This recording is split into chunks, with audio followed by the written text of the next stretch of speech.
pink wigs, tricks, and Halloween. What do all these things have in common? I don't know. I'm not a scientist. Hey you freaks, welcome back to the channel. And if you cannot tell by the title of today's video, today we are going to be reacting to me, myself, and I. And that's all the people I'm here with. Me, myself, and I. We are in this together. Today I have prepared some of my finest escapades, you might say, in the video format. Because if there's one thing that's true about me, if there's a video camera going around, I will be performing for it. So there are plenty of clips of me to go around. And most people would be embarrassed by a lot of these clips, but I just count them as lore, which it's a never-ending book. Like, it never stops, and you will never find an end to the story, I guess, unless I die, but I feel like I'm gonna live to at least 120, so watch out. Now, if you're new or this is your first video, I have done similar videos to this before. My first video back, I actually reacted to my old YouTube videos where I dressed up in a pink wig and called myself Janet. Hello, I'm Janet. How you doing? I'm in a Donna kebab shop. Nice Belfast. And I love it. And the channel itself was called It's Janet's World, and I did like, I actually don't think there's a word to put on what I was doing. I was kind of doing like skit comedy, but it just wasn't even that funny. And to be completely honest, I probably need to watch something else because I've literally only been watching Dan and Phil for the last 2 days. Also, side note. Side rant alert. I have no affiliation to Dan and Phil. I never was a Dan and Phil fan, which is very surprising considering I've been watching YouTube since the age of 8. I literally don't think I've ever watched a single one of their videos. But ever since their announcement video the other day of them being like they have been a couple the whole time. Guys, I've been binging. I watched that video of theirs and I was crying by the end. I was crying by the end because anything gay makes me cry. For example, when Heartstopper season 1 came out, I binged the whole season in one night, cried my eyes out. Then I had an existential crisis and then came out to my parents. So there you go. There's a story for you. Also, similarly, this Dan and Phil news has also triggered a slightly similar existential crises in me. So clearly, extremely gay things cause me existential crises, and I should probably stay away from any gay media. So I guess that's the end of the video, guys. I will see you next time. No, hold up, we cannot be doing none of that because the most fluent piece of gay media is my entire lifespan, I reckon.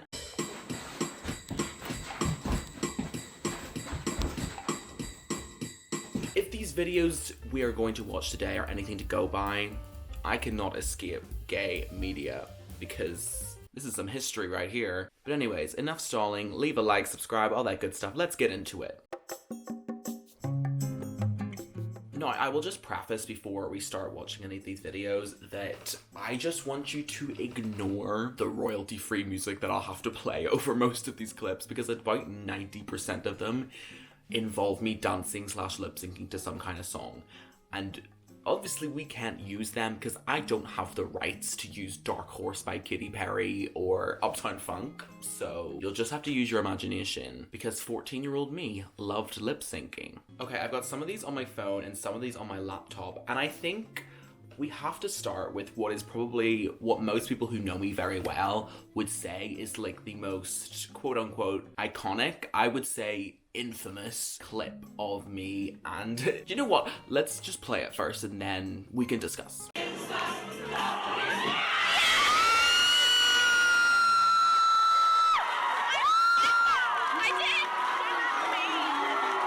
Okay, so for a little bit of context, this was as part of like a school house music competition, and there was one at the end that we all did, a house choir, where there was like a big group performance, right? And we were doing Uptown Funk. I think in one of the rehearsals we were doing, everyone was quite low energy or something, and then I was giving stacks of energy because I'm a born performer, what can I say? And I think whoever was leading it or whatever was like, come on, you come to the front, bring the energy up. I'm pretty, oh my God.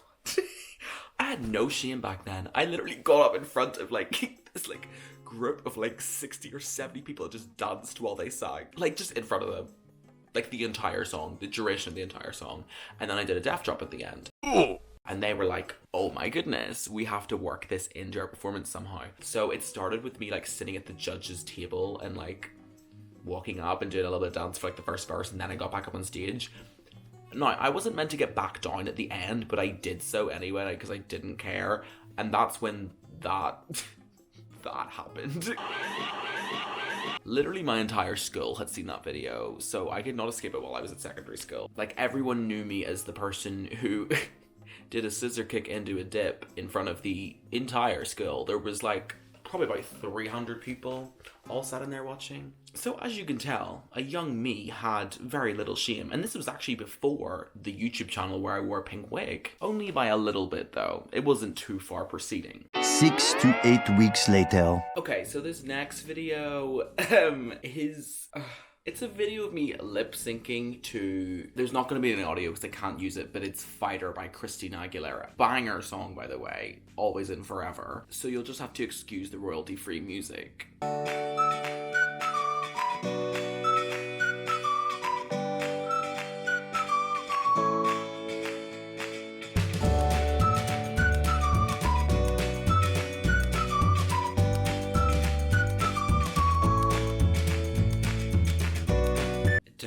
Who hurt him? Who hurt him this bad that he was lip syncing in that back room? That room does not even exist anymore. It got like renovated into a new thing. It's not, that room does not exist anymore. So the memories, they died with it.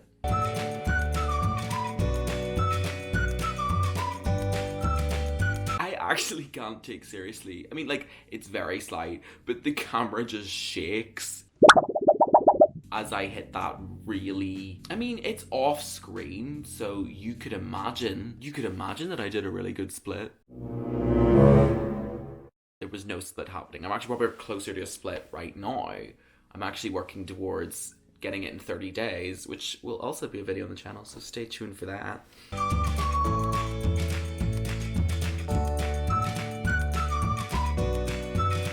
Like, I don't know who I was fooling, thinking that my parents wouldn't know I was gay when this is what I was doing in the back room, and they used to always be like, "Are you dancing around again?" I went, yeah. Like, in what world did I even think that they thought I was straight? Also, once again, a little bit of context. This is gonna be a little side note. Side rant alert.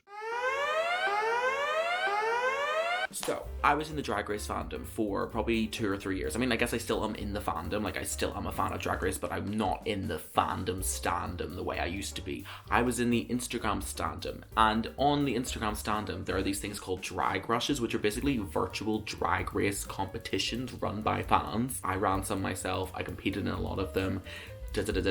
Won quite a few. Like, I must have done hundreds of these, right? You have challenges, you pick a queen from the show or even a celebrity and you play as them, and then there's like a competition style thing. Some of them do it differently, whatever, but there is also ones that would do like, you know, your edits of drag queens and stuff, and there was also these ones where you did lip syncs and like actually sent videos of you as a real person lip syncing, and it would be like almost like the same kind of format as like there's a challenge each week, like a theme of song, whatever. And I'm 90% sure that this video was for one of those drag race competitions, and like in my head I feel like whatever the challenge was for this week, I feel like I won. I could be wrong though, but maybe that's just my ego talking. But anyways, that's the context of why I was lip syncing to my room. I could do a whole video on my time in the Drag Race standom, but that's another video, and there's so much to go into there. Okay, I've just found this photo. I don't really know what's going on here. I'm not entirely sure who this was for. Oh, guys, this is actually my Drag Race promo, I guess. What the hell? Also, zoom in. I didn't have any other makeup, so I just put eyeliner on 4 different parts of my face and just went, sure, that'll do. I mean, obviously, I was not trying to do, like, serious makeup, obviously. But it's so funny. Because it's so funny, I'm just wearing my, like, normal, like, ugly-ass clothes that I had at the time, and then just put a scarf on. I was like, yeah, yup. Anyways, that's an absolute jump scare. Oh my god. Okay, guys, this video was intended to be longer. I recorded more stuff. But unfortunately... for some reason I seem to have broken my computer. So yeah, just the entire left side of the screen has just decided to fuck itself. I don't even know what I did. I don't know if I like accidentally stepped on it or what I did or where I hit it or oh God, I don't even know what I've done. But I'm probably gonna go off to get this repaired. But I can probably at least get the video uploaded. But I don't think I can really do any more major editing because I can't see half my screen. I'm not even editing this bit because like I don't have the resources to do that right now. But anyways, I hope you enjoyed this video. Make sure to leave a like, a comment, subscribe, everything so that I can afford to fucking repair this computer because it's gonna need a whole screen replacement probably. So please give me all the love down there because I'm gonna need it. But yeah, I hope you enjoyed this video and I will see you all next time, you freaks.